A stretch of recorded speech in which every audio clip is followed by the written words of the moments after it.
தெளிவு குருவின் திருமேனி காண்டல், தெளிவு குருவின் திருநாமம் செப்பல், தெளிவு குருவின் திருவார்த்தை கேட்டல், தெளிவு குரு உரு சிந்தித்தல் தானே. குருவே சரணம்.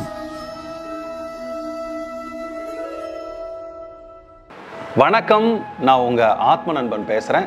பிரம்மஸ்ரீ தவ திருச்சிற்றம்பல சாது சித்தர் என்னோட குருநாதர் அவர்களுடைய மலர் பாதங்களை வணங்குறேன். இந்த பதிவில் வாசி யோகத்தோட சூட்சும ரகசியங்கள் சிலவற்றை நம்ம கொஞ்சம் விலாவரியாக டிஸ்கஸ் பண்ண போகிறோம். ஏன் இந்த பதிவோட அவசியம் என்ன அப்படின்னா, இப்போது நிறைய பேர் வாசி யோக தீட்சை வாங்குறாங்க, வாங்கிட்டு வீட்டில் பயிற்சி பண்ணுறாங்க. ஆனால் நிறைய பேர் சொல்லக்கூடிய ஒரு முக்கியமான காரணம் என்ன தெரியுங்களா?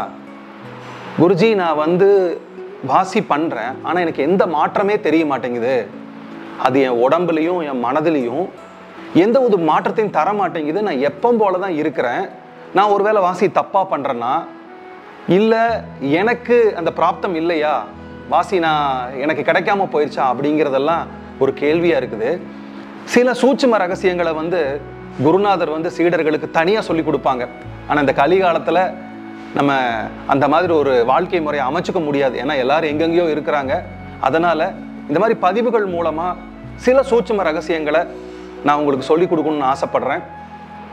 இப்போ நீங்கள் வாசி யோக தீட்சை வாங்கிட்டு வீட்டில் பயிற்சி பண்ணிட்டு வர்றீங்க அப்படின்னா, நம்மக்கிட்ட தீட்சை வாங்கினவங்களுக்கெல்லாம் 3 விதமாக நம்ம சொல்லி கொடுத்துருப்போம். தாரணை, வாசி, நிஷ்டை. தாரணை சமயத்தில் கண்கள் மூடி இருக்கணும், அதாவது கவனம் ஒரு இடத்துல குவிஞ்சிருக்கணும். அதுக்கு பேர் தான் தாரணை. எண்ணங்கள் வந்துட்டே இருந்தால் வெறுமனே அதை கவனிக்கணும், வேற எந்த மாற்றங்களும் பண்ணக்கூடாது, எண்ணங்களை எடை போடக்கூடாது. ஒரு நீர்வீழ்ச்சி முன்னாடி நீங்கள் இருந்தீங்கன்னா எப்படி நீர்வீழ்ச்சி பார்த்துட்டு இருப்பீங்களோ அதே மாதிரி வெறுமனே பார்த்துட்டு இருக்கணும். இது ஒரு ப்ரிப்பரேஷன் ஸ்டேஜ் மாதிரி. ஏன்னா நீங்கள் வெளியில் போயிட்டு வருவீங்க, மற்ற எண்ணங்களை சுமந்துட்டு வருவீங்க, உடம்பால் சில செயல்களை பண்ணிட்டு வருவீங்க. அப்போ உடம்பு மனசும் ஒரு பொசிஷனில், ஒரு ஸ்டாட்டிக் பொசிஷனில் ஆடாமல் கொஞ்ச நேரம் நிற்க வைக்கிறதுக்கு பேர் தான் தாரணை. இது ஒரு ப்ரிப்பரேஷன் ஸ்டேஜ். இப்போ நீங்கள் தாரணையில் ஒரு 5 நிமிஷம் 10 நிமிஷம் அப்படியே உடம்பையும் மனதையும் நிறுத்தி பார்வையாளனா உட்கார்ந்துக்கிட்டு இருக்கிறீங்க. இதுக்கு அடுத்தது ரொம்ப முக்கியமான பேச என்னன்னா வாசி. வாசினா என்னன்னா உறிஞ்சு ஊதணும். அது எப்படிங்கிறத நான் வகுப்புல தான் சொல்லி கொடுப்பேன், இந்த வீடியோவில் சொல்ல முடியாது. ஏற்கனவே கற்றுக்கிட்டவங்களுக்கு தெரியும் எதை உபயோகப்படுத்தி நம்ம உறிஞ்சு ஊதணும் அப்படின்னு. இது 2வது பேஸ். 3வது என்னன்னா நிஷ்டை.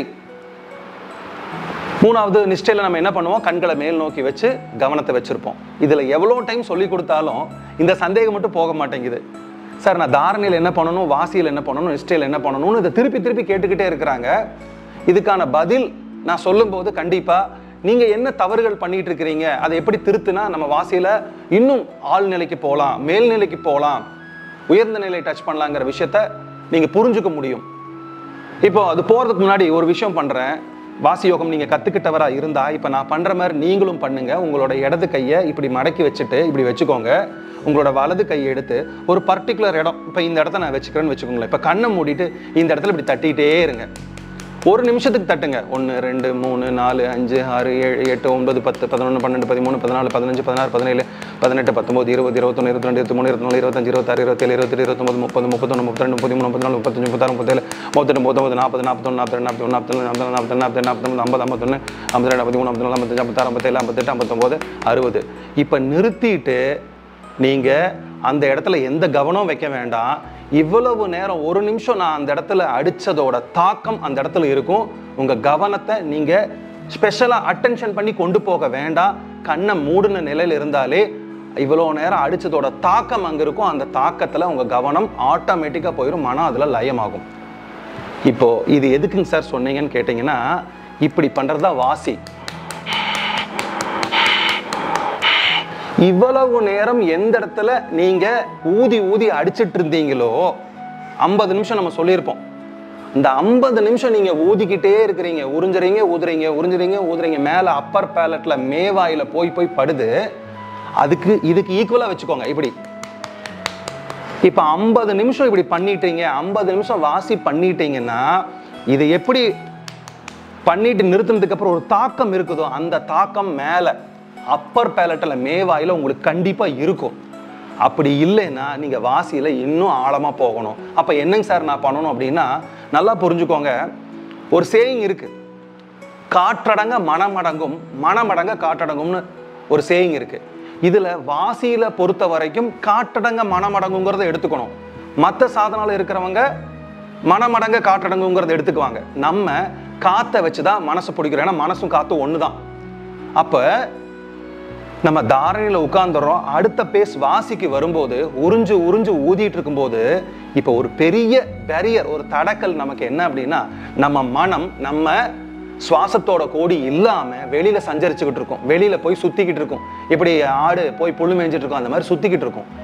உடம்பு மட்டும் இந்த காத்தை, ஜீவசக்தியான காத்தை உறிஞ்சு உறிஞ்சு ஊதிட்டு இருக்கும். இது ஒரு செயல் மாதிரி ஆயிரும், மனசு எங்கேயோ போய் மேய்ஞ்சிட்டு இருக்கும். இப்ப இந்த பேரியர், இந்த பிரச்சனைனால தான் நிறைய பேருக்கு வாசி கைகூடாம போகுது. அப்ப இதுக்கு முன்னாடி நான் ஒரு பயிற்சி பண்ணி காமிச்சேன். இந்த மாதிரி இப்போ இப்படி நம்ம பண்ணும்போது நம்ம உடம்பும் இது கூட ஒத்துழைக்கணும், நம்ம மனசும் இது கூட ஒத்துழைக்கணும், நம்ம உயிர் சக்தி இது கூட ஒத்துழைக்கணும். அந்த மாதிரி சமயங்கள்ல மூணும் இதுல இருக்கும்போது எப்ப நீங்க இந்த செயலை விடுறீங்களோ அப்ப மனம் எந்தவித ஆர்ப்பாட்டம் இன்றி, எந்தவித ஏற்பாடுகள் இன்றி, ப்ரிப்பரேஷன் இல்லாம ஆட்டோமேட்டிக்கா அந்த இட தாக்கத்துக்கு அதுவா ஓடிரும். இப்ப நம்ம பண்ற பிளண்டர் மிஸ்டேக் என்னன்னா, மனம் ஊறு மேய்ஞ்சிட்டு இருக்கும்போது நம்ம உடலால மட்டும் பயிற்சி பண்ணுனா இது ஒரு செயலா மாறிடுது. தியானத்துக்கு தடையே செயல் தான். நீங்க செயலை விட்டு ஓடும்போது தான் தியானம் சாதிக்கும். இதை நீங்க நல்லா ஞாபகத்தில் வச்சுக்கோங்க. அப்ப நான் என்ன சார் பண்ணணும் அப்படின்னா, மனசை கொண்டு வந்து, ஊறு மேய்ஞ்சிட்டு இருக்கிற மனசை கொண்டு வந்து இந்த செயலோட ஒன்றி போக வைக்கணும். ஒருத்தர் கூட என்கிட்ட கேட்டாரு, சார் இப்ப நம்ம வாசி பண்ற மாதிரி ஒரு செயல் தானே, எப்படி அது தியானம் ஆகும்? நீங்க தானே சொல்லியிருக்கீங்க தியானங்கிறது நிகழணும்னு. நல்லா புரிஞ்சுக்கோங்க பிரியமானவர்களே, நிகழ்றதுல இருந்து தியானத்துக்கு போகலாம், செயல்ல இருந்தே தியானத்துக்கு போகலாம். அதாவது செயல்ல இருந்து செயலற்ற நிலைக்கு போறதா வாசி. இப்ப நீங்க உறிஞ்சு ஊதிட்டு இருக்கிற ஒரு பர்சனா இருக்கிறீங்க, அதை கவனிக்கிறது ஒரு விஷயம் கவனிச்சுட்டு இருக்குது, உறிஞ்சு ஊதுறது ஒரு விஷயம் பண்ணிட்டு இருக்குது. இது ரெண்டுமே ஒன்னாய் காணாம போற நிலை வரும். அதுதான் வாசியோட முதல் நாள். சரி சொன்னா உங்களுக்கு கொஞ்சம் குழப்பமா இருக்கும். சரி, அதை கொஞ்சம் அப்படி தள்ளி வைக்கலாம். நீங்க பண்ண வேண்டியது என்ன அப்படின்னா, நீங்க 50 நிமிஷம் உறிஞ்சு ஊதிட்டு இருந்தீங்கன்னா 50 நிமிஷம் உங்க மனசு இந்த உறிஞ்சு ஊதுதலோட நிக்காது. அதுதான் பெரிய பிரச்சனை. அதை மெதுமெதுவா தான், குழந்தை மாதிரி அது மெதுமெதுவா தான் பழக்கப்படுத்த முடியும். நீங்க வெறித்தனமா உறிஞ்சு ஊதிட்டு இருக்கும்போது மனசு அங்கே எங்கே போகுது, இங்க நில்லு இங்க நில்லுன்னு அதை கட்டுப்படுத்தினீங்கன்னா அது நிக்காது. அப்ப இதை மெதுமெதுவா கொண்டு வரணும். அப்ப 50 நிமிஷம் நீங்க பண்றதுல ஒரு 2 நிமிஷம் மனசு இந்த வாசியோட லயிச்சுதுன்னா உங்களுக்கு சக்சஸ் ஆரம்பிக்குதுன்னு அர்த்தம். அப்ப இந்த காற்றோட கூடிய இந்த மனமும் அடங்க செய்யக்கூடிய டெக்னிக்கை நீங்க பண்ணணும். இதுல ஒரு விழிப்புணர்வு நமக்கு உதவி செய்யும். எப்படிங்க சார்னு கேட்டீங்கன்னா, இப்போ நீங்க வாசி பண்ணிட்டே இருப்பீங்க, மனம் எங்கேயோ ஊறு மேய்ஞ்சிட்டு இருக்கும். ஒரு 5 நிமிஷம் கழிச்சு, ஐயோ நான் பாட்டுக்கு வாசி பண்ணிட்டு இருக்கேன், மனசு ஊறு மேய்ஞ்சிட்டு இருக்குதேன்னு நீங்க ஒரு விஷயத்த நினைக்கிறீங்க பாத்தீங்களா, அதான் உங்க சக்சஸ், அதான் உங்க விழிப்புணர்வு. சிவானந்த பரமஹம்சர் அப்பா சொல்லக்கூடிய ஜாக்கிரதைங்கிற ஒரு நிலை இதுதான். நம்ம சொப்பனம் சுளுத்திக்கு போயிடுவோம், ஒரு தூக்க நிலைக்கு போயிடுவோம், கனவு நிலைக்கு போயிடுவோம். இந்த 2 நிலையும் தாண்டி இந்த ஜாக்கிரதைங்கிற நிலை நமக்கு ஒரு ஃபிராக்ஷன் ஆஃப் செகண்ட் வரும். அந்த சமயத்துல நம்ம உயிர் சக்தி, ஜீவசக்தியான காத்தை வச்சு அந்த மனசை, ஊறு மேய்ஞ்சிட்டு இருக்கிற மனசை, டே நீ வெளியே போகாத, உள்ளவா, காத்தோட வந்து அடங்கு அப்படின்னு சொல்லக்கூடிய விழிப்புணர்வு, ஜாக்கிரதையை நீங்க மனசுல வச்சுக்கணும். இதுதான் ஃபர்ஸ்ட் டெக்னிக். ரெண்டாவது, வாசி முடிச்சாச்சு, அடுத்தது நிஷ்டைக்கு போகணும். நிறைய பேர் என்கிட்ட கேட்குற கேள்வி என்ன அப்படின்னா, சார் நீங்க வாசி பண்ணும்போது கண்களை மூட சொல்றீங்க, 50 நிமிஷம் பண்ணதுக்கப்புறம் அடுத்த 5 நிமிஷம் நிஷ்டை பார்க்க சொல்றீங்க, இவ்வளோ நேரம் நாங்கள் கண்ணை மூடிட்டு இருக்கிறோம், அதுக்கப்புறம் கண்ணை கருவெளி மட்டும் மேலே தூக்கி பார்க்க சொல்றீங்க, ஆனால் மற்றவங்கெல்லாம் கண்ணை திறந்துட்டு தான் வாசி பண்ண சொல்றாங்க. ஆமா, அது கரெக்ட் தான், நான் இல்லைன்னு சொல்ல வரல. ஆனால் ஆரம்ப நிலை சாதகருக்கு நீங்க நல்லா நினைச்சு பாருங்க, மனசு உடம்புல நிக்கல. நல்லா புரிஞ்சுக்கோங்க, மனசு உடம்புல நிக்கல, எங்கேயோ போய் ஊர்மேயுது, உடம்பு வாசி பண்ணிட்டு இருக்குது. இதுவே பெரிய பேரியரு. ஒரு ஆரம்ப கட்ட சாதகனுக்கு கொண்டு போய் இவ்வளோ விஷயத்த டம்ப் பண்ண அவனால எப்படி பண்ண முடியும்? சரி, நீங்க பசியோட இருக்கிறீங்கிறதுக்காக 4 வேளை சாப்பாட்டை கொண்டு போய் ஒரே நேரத்தில் உங்களுக்கு சாப்பிட வைக்க முடியுமா? முடியாதுல்ல. இன்னைக்கு காலையில கொஞ்சம் சாப்பிடுவீங்க, மத்தியானம் கொஞ்சம் சாப்பிடுவீங்க, சாயந்தரம் கொஞ்சம் சாப்பிடுவீங்க, அப்புறம் தானே உங்க பசி போகும். அந்த மாதிரி எல்லாருமே சிவானந்த பரமஹம்சர் அப்பா ஆக முடியாது, எல்லாருமே திருச்சி டம்பல சுவாமிகள் ஆக முடியாது. நம்ம பிராரப்தம் என்ன, நம்ம பிராப்தம் என்னங்கிறதுக்கு தகுந்த மாதிரி நமக்கு தகுந்த மாதிரி வடிவமைச்சு கொண்டு போய்க்கணும். அப்ப சுலபமான வழிகளை சொல்லி கொடுக்கும்போது அதை புடிச்சுக்கணும். அதுல கருத்து பேசாம, கமெண்ட்ஸ் பண்ணாம, அதை பத்தி விதண்டாவாதம் பண்ணாம, நமக்கு அது எப்படி உபயோகமாகுதுங்கிற ஒரு சுயநலத்துல இருங்க. அப்ப என்ன சொல்றேன்னா, நீங்க தாரணையில கண்ணை மூடி இருக்கும் போதும் கண்கள் தான் உலகம். நல்லா புரிஞ்சுக்கோங்க. நீங்கள் கண்ணை திறந்துட்டீங்கனாலே 90% ஜீவசக்தி வெளியில் போய் எல்லாத்தையும் பிடிச்சிக்கும். நீங்கள் கண்ணை மூடிட்டீங்கன்னா பாருங்க, கருகும்னு இருக்கும். 95% ஜீவசக்தி உள்ளே கொண்டு போகிறதுக்கு பிரதானமாக இருக்கிற வாயிலே வந்து இந்த கண் தான். அப்போ இந்த கண்ணை மூடிட்டு நீங்கள் அமைதியாக இருக்கும்போது கொஞ்சமாவது உங்கள் மனசு ஊறுமைகிறத உங்களால் பார்க்க முடியும், ஒரு தெளிவு கிடைக்கும். இது தாரணையில். ரெண்டாவது வாசியில நீங்க ஆரம்ப காலகட்டங்களில் கண்ணை மூடி இருக்கும்போது உங்களுக்கு உள்ளுக்குள்ள நடக்கக்கூடிய கதாகதத்தை உங்களால உணர முடியும். ஆரம்ப காலகட்ட சாதகருக்கு இந்த கண்ணை மூடி கொஞ்சம் உணர்ந்துட்டே இருக்கும்போது நாள் போக போக பிராக்டிஸ் பண்ண பண்ண பண்ண என்ன ஆகும்னா, அவர் வாசி இழுத்துட்டு இருக்கவே கண்ணு தன்னால மேல போகும். அப்ப வாசி ஆரம்பிச்சிருச்சுன்னு அர்த்தம். இது வரைக்கும் வாசிக்கான ப்ரிப்பரேஷன் பண்ணியிருக்கிறோம், இப்ப வாசி ஆரம்பிச்சிருச்சுன்னு அர்த்தம்.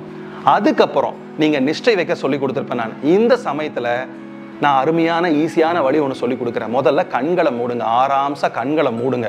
நீங்கள் வாசி 50 நிமிஷம் கண்ணை மூடிட்டே பண்ணியிருந்தீங்கன்னா அதே ஸ்டேட்டில் இருங்க.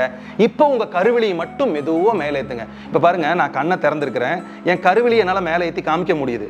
இதே மாதிரி நான் கண்ணை மூடி இருக்கும்போது என் கருவிழி மேலே போயிருக்கிறது சாத்தியம்தான். இப்படி இருக்கும்பொழுது நீங்கள் என்ன பண்ணுங்கன்னா, கருவிழியை மேலே வச்சு ஒரு 5 நிமிஷம் பொறுமையாக அப்படியே வச்சுருங்க. நான் திரும்பவும் சொல்கிறேன், என்ன நிறைய பேர் தப்பாக புரிஞ்சுட்டு இருக்கிறீங்க. நான் புருவ மத்தியம்னு சொல்றது கருவிழிய மேலேத்திற்கான புருவ மத்தியம் தான் இங்க இருக்குதுன்னு சொல்லியிருக்கிறேன். உண்மையான புருவ மத்தியம் உள்ள இருக்குது, அதை கன்ஃபியூஸ் பண்ணிக்காதீங்க யாருமே. நான் கண்களை வைக்கிறதுக்கான புருவத்தோட மத்தியத்தை தான் சொல்லிட்டு இருக்கிறேன். ஏன்னா கருவிழியை நீங்க இப்படி லிஃப்ட் பண்ணாதான் பின்னாடி இருக்கிற பிட்யூட்டரி சுரப்பியும் பீனியல் சுரப்பியும் பிளாக் ஆகும், பிராணசக்தியை வெளியே போக விடாம உள்ளில் அடக்கிறதுக்காக உதவி செய்யும். அதை நல்லா புரிஞ்சுக்கோங்க. அப்ப கண்களை மூடி இருக்கிறீங்க, கருவிழிய கண்களை மூடின நிலையிலேயே, விழித்திரை மூடின நிலையிலேயே கண்களை கருவிழியவே மேலே வச்சு ஒரு 5 நிமிஷம். அதுக்கப்புறம் கண்ணை கொஞ்சமா பாருங்க, என்ன பாருங்க, இப்படி மெதுவா திறந்து இப்படி வச்சுட்டீங்கன்னா இதுதான் நிஷ்டை. அப்படியே இந்த காற்று இல்லாத இடத்துல தீபம் இப்படி ஆடாம இருக்குது, அந்த மாதிரி அப்படியே கண்கள் வந்து மனதோட வெளிப்பாடு. சில பேருக்கு நிஷ்டை வைக்கும்போது பாருங்க இந்த மாதிரி இப்படி டைப் அடிக்கும், படன்னு துடிக்கும்.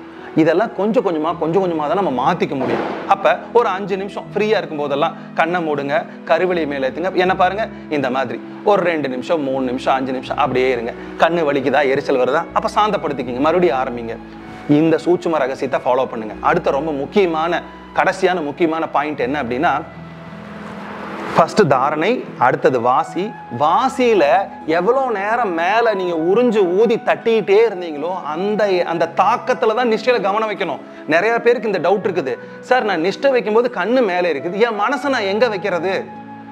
மறுபடியும் அது தாரணை மாதிரி மாறிடுது சார், எங்கேயோ போய் ஊருமேயுதுன்னா அதுதான் தப்பு. அந்த இடத்துல தான் நீங்க தப்பு பண்றீங்க. நிஷ்டை வந்து ஒரு சப்போர்ட்டிங் ஸ்ட்ரக்சர் மாதிரி நமக்கு வாசிய கண்கள் வழியா விரயமாகிற பிராணசக்தியை உள்ள கொண்டு போகக்கூடிய ஒரு பெரிய வேலையை இந்த கண்கள் செஞ்சுக்கிட்டு இருக்குது. அப்ப அதை நீங்க ஸ்டாப் பண்ணணும் அப்படின்னா கவனத்தை கொண்டு போய் எவ்வளோ நேரம் எங்க வாசியில அப்பர் பேலட்ல அடிச்சிட்டு இருந்தீங்க, இதை நான் சொல்லி காமிக்க முடியாது, நான் தொட்டு காமிக்க முடியாது. ஏன்னா உங்க வாசி தொண்டைக்குழிக்கு மேல எங்க தட்டிட்டு இருக்குது உங்களுக்கு மட்டும் தான் தெரியும். நான் விரல வச்சு இந்த இடத்துல சொல்ல முடியாது.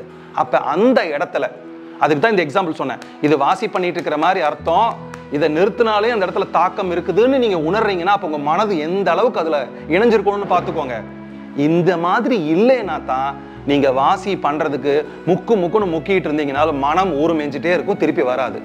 இந்த சின்ன சின்ன கரெக்ஷன்ஸ் இது வந்து இந்த ஆழ்ந்து ரொம்ப நான் எலாபரேட்டா இப்ப சொல்லி கொடுத்துருக்கிறேன். நான் என்ன நிறைய பதிவுகள் இப்படி சொன்னதில்லை, ஏன்னா சில பேர் பிளண்டரா மிஸ்டேக் பண்றீங்க. அதை மாத்திக்கணுங்கிறது தான் இந்த சூட்சும ரகசியங்கள்ங்கிற இந்த பதிவை நான் ஆரம்பிச்சிருக்கிறேன். இன்னும் நிறைய சூட்சும ரகசியங்கள் வாசி யோகத்தை பத்தி நான் உங்களுக்கு சொல்லி கொடுக்குறேன். இன்னொரு நல்ல சந்தர்ப்பத்தில் சந்திக்கிறேன். நன்றி, வணக்கம், குருவே சரணம்.